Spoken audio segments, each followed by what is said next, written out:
everyone.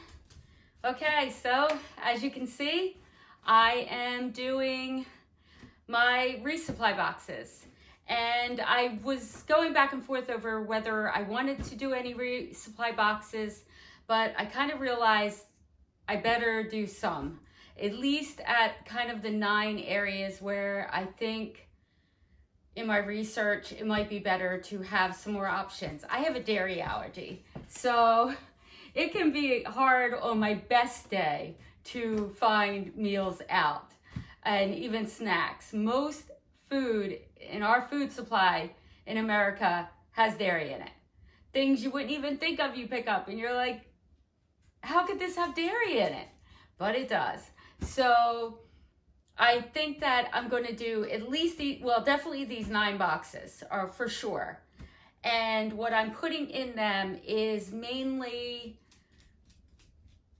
my homemade meals. I'm gonna probably total have 4 to 5 meals, but I also am doing some of the fire pot and maybe some of these like the pad thais, the things that technically are vegan and plant-based, because I eat mainly plant-based, almost completely plant-based at home. I don't eat meat at home. Some people consider eggs meat, but they really aren't. I mean, do you really want to know what an egg is? There is no meat in an egg. It's mucus. It's the period of a chicken. Just letting you know that. Sorry if it's gross, but that's what you're eating. But so I do eat some egg, but I don't eat meat at home. And I have a really, really sensitive stomach. I always have.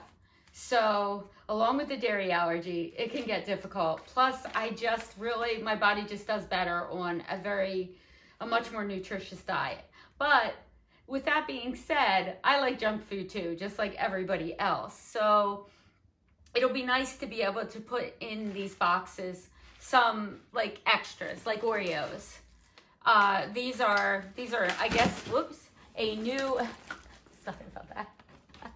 A new product that I guess that I haven't seen, at least, that you dip in the cream. So they put the cream and the Oreo separate. That kind of seems like fun. So stuff like that might be a little bit hard to find, except in big boxes, which I don't know. If I was a dairy eater, I could see splitting boxes with somebody, but when you have Twinkies and things like that people can eat, I think they're going to want to go for those kind of things. Besides, like some of these more small, apparently if you're dairy free, you have to eat in really, really small quantity. I mean, I couldn't even believe it when I opened that up. These little sticks are so tiny. It's ridiculous, but they do look tasty.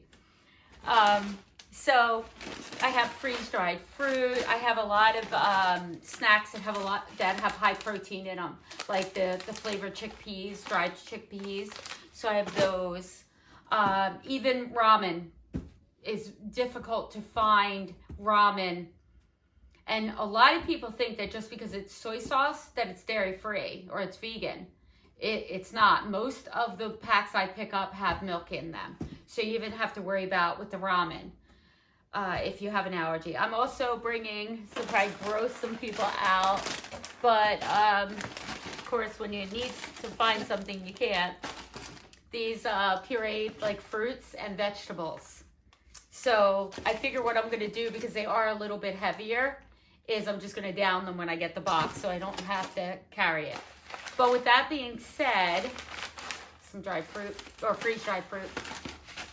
I am going to weigh each box and make sure that when the things I know I'm not going to eat right away, when that's taken out, that they don't weigh more than 6 pounds, so that I know I'll be able to carry it. And worst case scenario, you just put it in a hiker box or share it with somebody else if it's too much, or if I have too many leftovers. I'm not thinking I will. So I have Ritz, peanut butter crackers. These can be really difficult to find. A lot of peanut butter crackers do have dairy in them, but Ritz buttery crackers are also vegan. No butter in these buttery crackers, these delicious crackers. So I have those. Fruit snacks, I have some of the Kind bars and some breakfast bars I'll be putting in. 4 to 5 meals. I think I already said that. The meals I'll be making up, I'll be putting into Mylar bags and heat sealing them with an oxygen absorber inside the bag. So it'll suction the bag, take all the oxygen out of the bag. So I'll be putting my food in there and then heating it up in a pot. I do have things to make some cheese sauce, like nooch, which is nutritional yeast, and oat powder. I don't have that to show you, but oat milk powder. So I'll be combining that with the nooch. I can always eat potato flakes and make mashed potatoes. They're pretty easy to make. I actually prefer them with water anyway than the milk, and I can put the cheese and the garlic in them too, which makes them taste really good. So what I need is, I got a lot of helpful comments on, and that solved the problem of the tent going up from the ground more than I would like it, was putting the stakes in the corners closer to the tent. That worked like a charm. So thank you to the 2 or 3 people who mentioned that. That worked perfect. And that was really the only real problem I was having with it, is I couldn't figure out how to get the tent low. So I really appreciated that help and those comments. So anything you can think of, experienced backpackers, non-experienced backpackers that just think that, wow, this would be a great thing to have along the way. If you have any suggestions of what else besides the meals, the snacks, fruit, vegetables, things like that, that in the boxes, I am gonna divvy out some first aid throughout, like Band-Aids, things like that, that I don't want to carry so many of, because I've really dissected my first aid kit down to almost nothing. I am going to put some chiropractic in each box, because you never know when norovirus might hit, and so I'd rather have it, and better safe than sorry. And most of this stuff I've been looking around and buying on sale, and that's another thing. I'll be able to buy them on sale. My daughters are going to be sending them out to me, and it'd just be a little bit of love from home. I think a real morale booster to have some of these things that I'm used to eating that might be a little bit more difficult to find on the trail. It's always easy to find backpacker meals, but I know that they stock mostly ones that have milk in them. Cheesy things.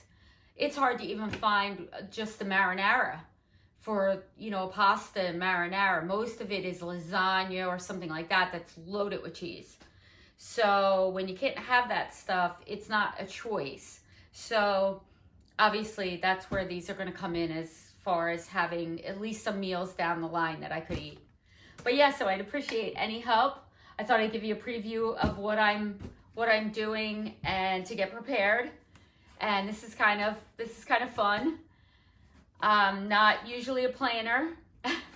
My personality type is the entertainer. So I tend to like to just kind of fly by the seat of my pants and not really have to plan a lot. And I won't plan a lot. I try not to, I like to watch people's vlogs, but I kind of want the magic of the trail to kind of unfold like it has in my section hikes. So I don't really want to see a lot about the trail, or because it does kind of take a little bit of away from it of, you just kind of want to get there and see these things for yourself. So I'm excited about that. But yeah, so if you could leave any suggestions, things that I haven't thought about, maybe little things of toothpaste, yeah, that I should be putting in these boxes, these 9 boxes. If I'm only going to do 9 resupply boxes, what would be important to do down the line? So that's not even 1 per state. So otherwise I'm just going to have to figure it out while I'm out there and resupply, and there'll be something to eat. I just can't really see sending so many boxes that every meal is accounted for. I think it'd just be too much of a pain in the butt to have to get and find them and get to those towns. a shuttle or a hitchhike or something like that. And I just don't want to have to worry about all that. So anyway, so yeah, so it's getting close. I'm excited, and thank you for watching. I hope you have a great day.